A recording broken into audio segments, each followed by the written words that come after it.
नमस्कार बच्चों, मैं नीलम जैन फ्रॉम जय सोमनाथ स्कूल। आज मैं आप लोगों को स्टैंडर्ड 5th में हिंदी सब्जेक्ट में लेसन 13 जिसका नाम है स्वच्छता का अध्ययन कराऊंगी। स्वच्छता मतलब सफाई। अब ये सफाई बच्चों, सफाई कितने तरह की होती है?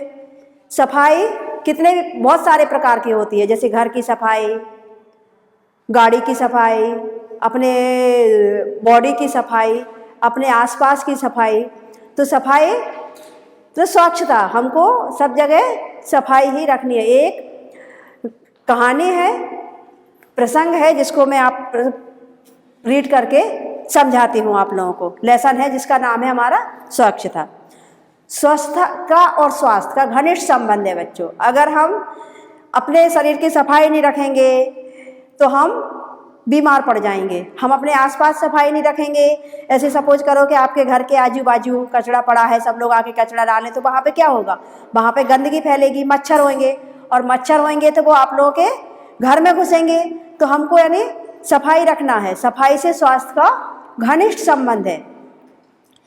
स्वच्छता के अभाव में गंदगी फैलती है। गंदगी रोगों की जड़ है। यदि हम स्वच्छता संबंधी सतर्कता रखें और उचित स्थान पर ही कूड़ा डालें तो स्वस्थ जगत को, सुंदर जगत का निर्माण कर सकते हैं, साथ ही स्वस्थ भी रह सकते हैं। यानी हमको सफाई रखनी है, सफाई से हमारा स्वास्थ्य भी अच्छा होगा। एक दिन अजय ने मोहन को अपने जन्मदिन पर बुलाया। मोहन का जन्मदिन था, अजय का जन्मदिन था और मोहन को उसने अपने जन्मदिन पर बुलाया। मोहन ने उसे उपहार में देने के लिए कहानियों की एक पुस्तक खरीदी। जब किसी का बर्थडे होता है, जन्मदिन होता है, तो आप लोगों को भी कोई बुलाता है तो आपकी मम्मी भी कुछ ना कुछ उपहार में गिफ्ट पैक करके देती है ना। तो ऐसे ही वो भी लेके गया। उसे रंगीन कागज में लपेटा और अजय के घर चल पड़ा। जब आप गिफ्ट लेके आते हो तो डायरेक्ट तो दे नहीं देते हो कि कुछ भी लाए, पेंसिल बॉक्स लाए, वाटर बोतल लाए तो आपने ऐसे ही दे दिया। उसको एक अच्छे से रैपिंग करते हो, रैपिंग पेपर में पैक करके देते हो ना, अच्छा सुंदर सा, उस पर स्लिप भी लगा के देते हो, फ्लावर लगा के देते हो, ऐसे सब करते हो ना, नाम भी लिखते हो जब बहुत सारे होते हैं। तो जैसे ही मोहन अजय की गली में पहुंचा, उसके ऊपर केले का एक छिलका आ गिरा। किसी ने केला खाया और फेंका तो वो कहाँ गिरा? मोहन के ऊपर।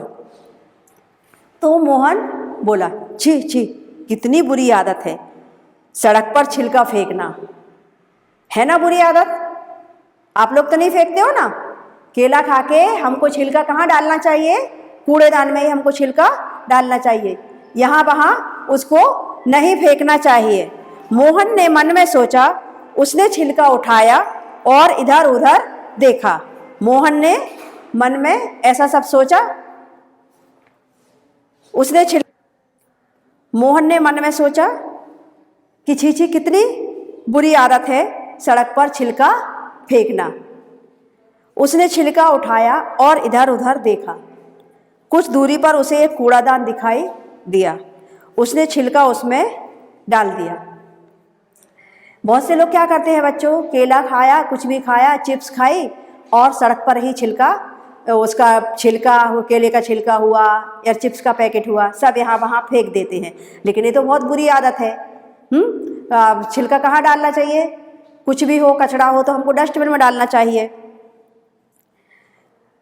जब वो छिलका डालने गया ना मोहन उसमें कूड़ेदान में, तो उसने वहाँ पर क्या देखा?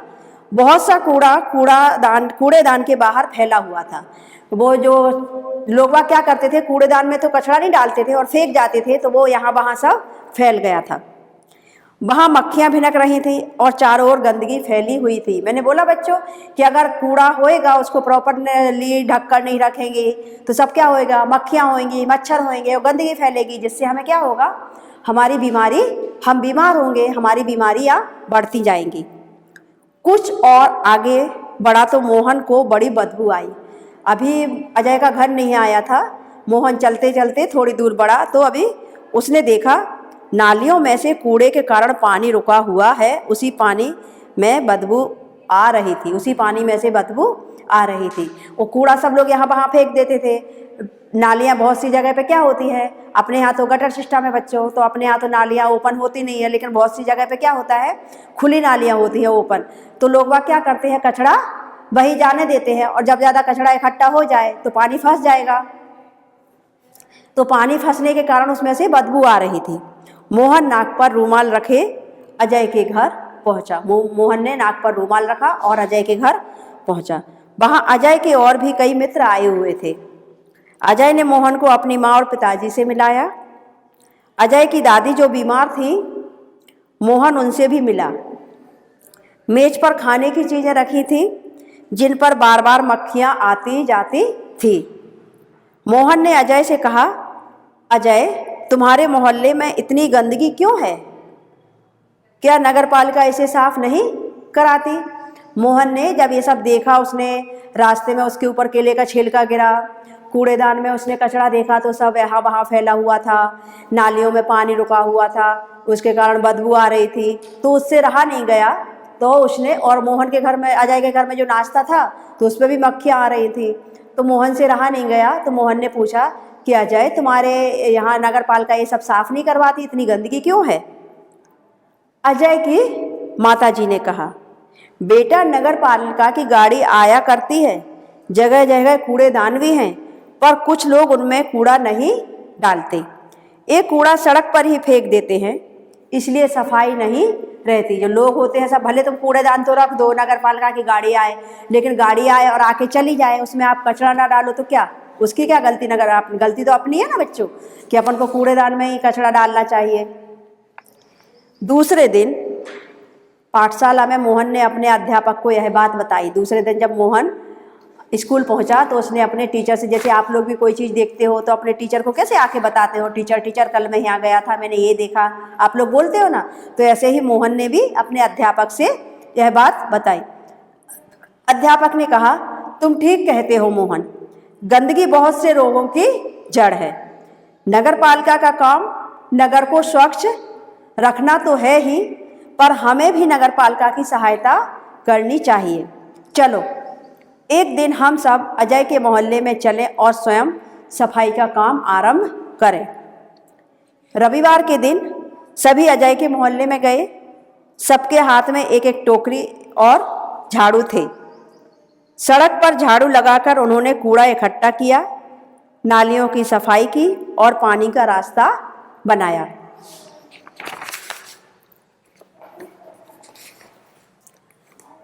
उनमें मक्खी मच्छर मारने वाली दवा डाली। दवा आती है ना बच्चों, तो वो अपन डाल दो ना, तो उससे मच्छर मक्खी कम आते हैं। कूड़ेदान पर ढक्कन रखा। मोहल्ले में रहने वाले सभी लोग बाहर निकल आए और उन्हें देखने लगे। जो आसपास थे, जैसे आप लोगों के यहाँ पे कोई गाड़ी आए, कुछ आए, तो आप लोग कैसे बाहर होते हो, तो ऐसे ही वहाँ पे भी जितने सब मोहल्ले के लोग थे वो सब बाहर निकल आए। बच्चों ने बहुत उत्साह था, बच्चों में बहुत उत्साह था। देखते ही देखते पूरा मोहल्ला स्वच्छ हो गया। बच्चे जो स्कूल गए थे मोहन के साथ में, अध्यापक वगैरह सब, तो उन्होंने सफाई बहुत उत्साह के साथ सफाई करी। तो देखते ही 10 यानी 1 आध घंटे में पूरा साफ सफाई हो गई। अध्यापक ने लोगों को समझाया कि वे घर का कूड़ा कूड़ेदान में ही डालें। अध्यापक ने उन लोगों को, सबको, आस पड़ोस वाले जो सब इकट्ठे हो गए थे, तो उनको बोला कि आप लोग जो कूड़ा डालते हो उसको यहाँ वहाँ मत फेंकिए और कूड़ेदान में ही डालिए।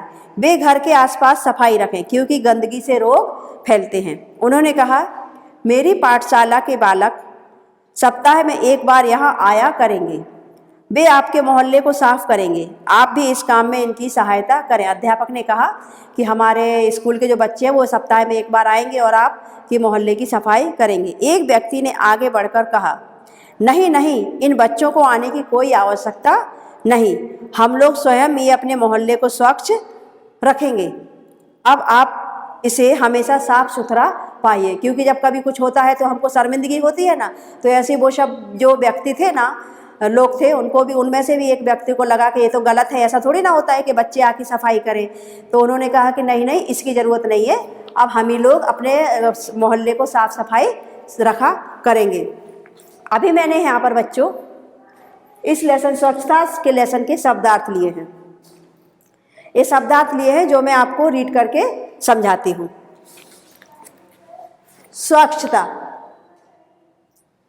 सफाई, निर्मलता। निर्मल यानी किसी चीज को पवित्र करना, शुद्ध करना।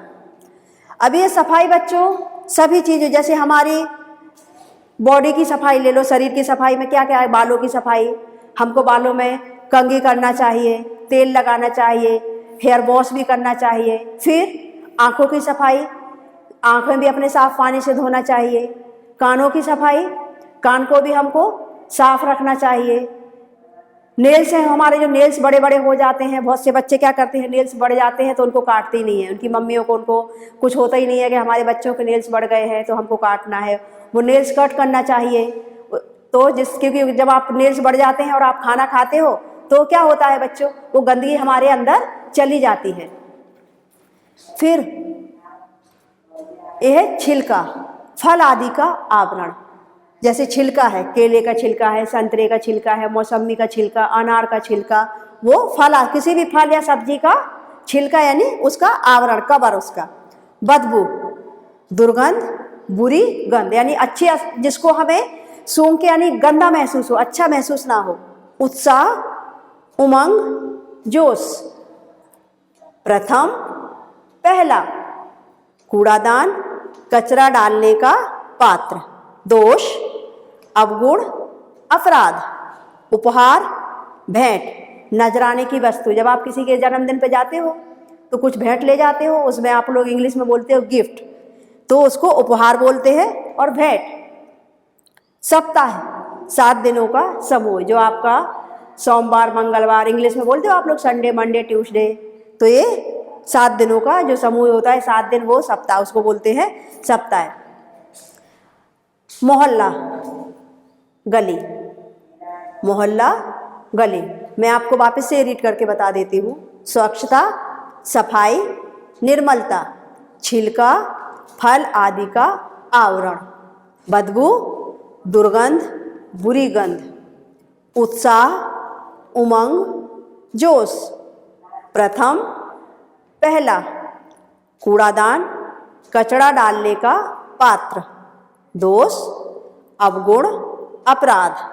उपहार, भेंट, नजराने की वस्तु।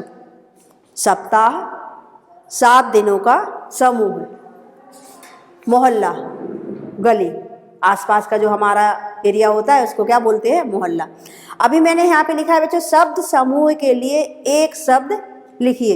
ये शब्दों का समूह है, कचरा डालने का पात्र, ये क्या हो गया, एक शब्दों का समूह हो गया।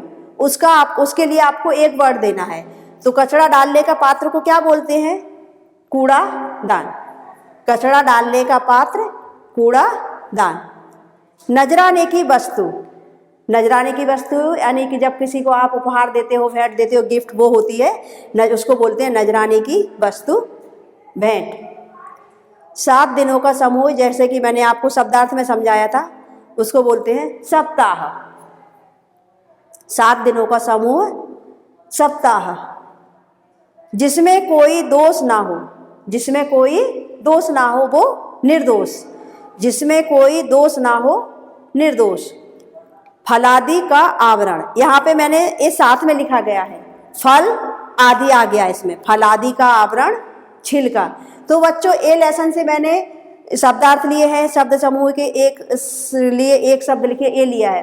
ये वीडियो और मैं अभी आपको जो PDF भेजूँ वो आपको अपनी नोटबुक में अच्छी गुड हैंड राइटिंग में लिखना है, क्योंकि वापस से चेकिंग तो होगी जैसे अभी हुई थी। तो आप क्यों ना अभी से अपना, जैसे ही आपको PDF मिले तो आप अपना काम करना स्टार्ट कर दिया करो। पूरा काम complete good and hand writing में लिखना है आपको। और फिर जब हम उसमें से MCQ भी आएंगे, तो जब आप लिखोगे तो आप लोगों को MCQ भी समझ में आएंगे उसमें से, क्योंकि MCQ तो कहीं ना कहीं से ही पूछ लेंगे। ऐसा नहीं है कि जो MCQ हमने 5-6 MCQ आपको दिए हैं उसी में से पूछे। तो MCQ आपको कहीं से भी, आपको इसका भी आ सकता है, शब्दार्थ का भी आता है, अपोजिट का भी आ सकता है। तो आपको उसको अच्छे से पढ़ना है और समझना है। धन्यवाद बच्चों।